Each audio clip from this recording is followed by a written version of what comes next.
This is a message from the Office of Residential Safety and Civic Assurance. Please remain calm. This is not a test. We are issuing an advisory concerning repeated verified reports of anomalous domestic activity occurring within private residences. The phenomenon manifests exclusively inside bedrooms. The first signs are subtle, easily mistaken for ordinary forgetfulness. Belongings shifted, pillows angled differently, blankets drawn tighter than you remember leaving them. You may think you tossed in your sleep. You may believe you moved the items without remembering. But those who have lived through it insist they had not touched a thing. The arrangement was not their own.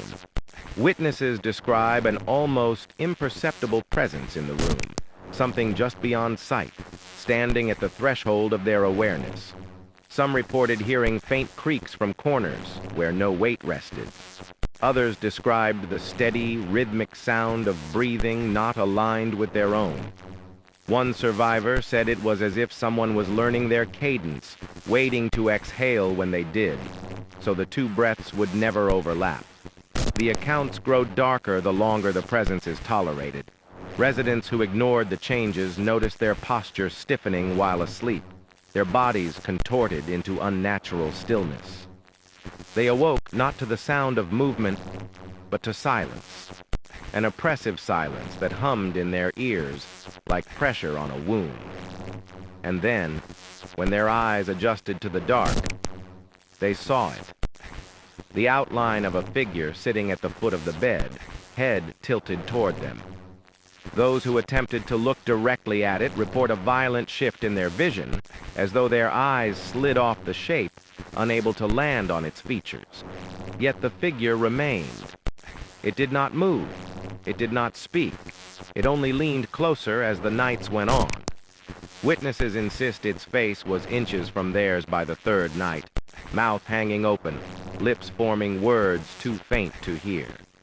Several described the sensation of cold air brushing their cheeks in time with its breath. The most consistent detail is this: no one remembers how long they watched it. They recall staring at the black hollow of its head, the pale blur of hands resting where knees should be, and then waking the next morning in the same position, stiff and aching, with no memory of closing their eyes. They do not know when it left, only that it did not leave when they did. Investigations into affected residences reveal one disturbing commonality. Bedrooms once considered safe spaces no longer feel empty, even in daylight. Mirrors in these rooms reflect faint impressions of another body, standing where no one is. Shadows bend unnaturally toward the bed. And in one recorded incident, a child seated at the edge of the mattress turned calmly to their parents and said, "You saw it too, didn't you? It likes watching us sleep." The figure is not a guest.